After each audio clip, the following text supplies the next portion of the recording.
بسم اللہ الرحمن الرحیم۔ السلام علیکم۔ حضرت عیسیٰ علیہ السلام ایک پہاڑ پر تشریف لے گئی۔ وہاں ایک سفید رنگ کا پتھر ملاحظہ فرمایا۔ آپ اس پتھر کی خوبصورتی پر حیران ہوئے اور اس کے ارد گرد گھومنے لگے۔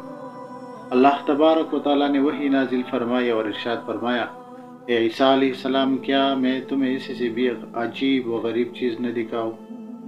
عیسیٰ علیہ السلام نے عرض کی، جی ہاں۔ اتنے میں وہ پتھر پھٹ گیا اور اس کے اندر ایک بزرگ نظر آئی، جن کے ہاتھ میں ایک سبز رنگ کا عصا تھا اور پاس ہی انگور کی بیل تھی جس کے میوہ وہ بزرگ کھاتے تھے۔ حضرت عیسیٰ علیہ السلام نے اس بزرگ سے پوچھا، یہاں عبادت کرتے ہوئے کتنی مدت گزری ہے؟ اس نے کہا، میں 400 سال سے یہاں عبادت کر رہا ہوں۔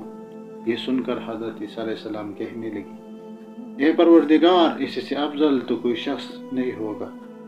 تو بارگاہ خداوندی سے جواب آیا، اے عیسیٰ علیہ السلام، میرے محبوب محمد مصطفیٰ صلی اللہ علیہ وسلم کا امتی جب 15ویں شعبان کے 2 رکعت نفل ادا کرے گا تو اس شخص کے 2 رکعت نفل نماز کا ثواب اس شخص کے 400 سال عبادت سے زیادہ ہوگا۔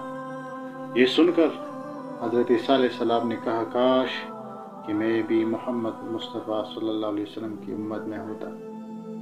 یہ آپ صلی اللہ علیہ وسلم کی امت کی فضیلت ہے۔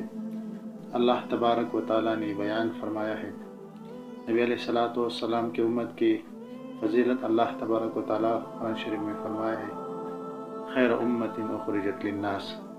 اللہ تبارک و تعالیٰ ہم اور آپ کو نبی پاک صلی اللہ علیہ وسلم کی حقیقی امتی بنا دے۔ وما علینا الا البلاغ المبین۔